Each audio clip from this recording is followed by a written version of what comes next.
1932, Washington was under siege. The capital was surrounded by over 10,000 unemployed veterans of World War I from all over the country. Their only assets were the bonus certificates they'd been given after the war, which promised a cash bonus sometime in the future. They needed it now. At the end of May 1932, nearly 10,000 bonus marchers occupied the nation's capital, and tens of thousands more were on their way. To get my bonus, and I'm going to wait for till I get it if I have to wait till 1945. What that brought you to Washington? Well, to beat the undertaker, spend the money before the undertaker gets it. I know who's made this country worth living in. It's just you fellas. Look. Makes me so damn mad a whole lot of people speak of you as tramps. By God, they didn't speak of you as tramps in 1917 and 18. No. Take it from me. This is the greatest demonstration of Americanism we've ever had. Pure Americanism. President Hoover was left to deal with the veterans when the Senate rejected their demands.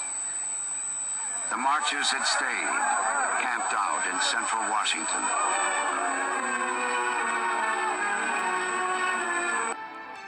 On July 16th, the last day Congress was in session, Washington was on edge. Thousands of angry veterans surrounded the Capitol. Near midnight, the 72nd Congress adjourned. Congressmen left through back doors and underground tunnels to avoid confrontations. The situation had come to a head. The president ordered the evacuation of the veterans from downtown Washington. Now you bring in the troops. When MacArthur moved his troops to the affected area, he knew exactly what he was going to do. And he adorned himself in his dress uniform, along with his major aide, Dwight D. Eisenhower. The force stepped off at 4:30 p.m.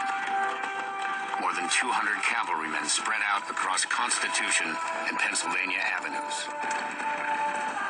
Behind them came 400 infantrymen, followed up by tanks and armored vehicles. The cavalrymen, one of whom is Major Patton, have got their sabers out. The soldiers donned gas masks and, without warning, began hurling gas grenades at the veterans. The troops advanced, some jabbing with bayonets. It's war, the greatest concentration of fighting troops in Washington since 1865. I knew something was going to happen, that they might be attacked. And I had a press card, so I passed the police lines, and then I saw the soldiers advancing into the camp. And when confronted with this, the men all stood there and said, "Stand firm as long as you can." And they started throwing tear gas. Tear gas was just burning my face. I was trailing behind my dad, and he kept hollering, "Come on, boy, come on, boy." Marchers were choking from the gas, just like the battlefields in France. And so they're being forced out of their shacks by smoke bombs and tear gas, hurled by the troops who have been called out by the President of the United States. I've never seen anything like it. They systematically went down the line, burned up all the tents and all the possessions of the people there. I was thinking of Herbert Hoover when this happened, because his election was in 3 months. I thought this would be the finish of Hoover. The orders of the President must be obeyed, and the roaring flames sound the death knell to the fantastic bonus army. In the shadow of the beautiful dome of the Capitol of the United States of America. The veterans did not believe the country for which they had fought would ignore the plight into which the Depression had placed them. Many did not believe that United States troops would take the field against them. By early evening, most of the marchers had been driven across a drawbridge that led to their main camp. The president does not want MacArthur to cross the bridge, and MacArthur disregards the order. Eisenhower later says that he saw this happen. MacArthur says, I cannot bother with pieces of paper during a military operation. And so he crosses the bridge. All through the camp were scenes of panic. My dad says, let's get the hell out of here. The soldiers are going to kill us.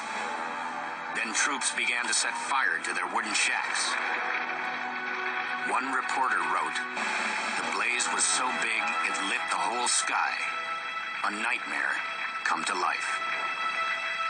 The president looked out a window of the White House in the direction of the fire, then retired for the night. And the roaring flames sound the death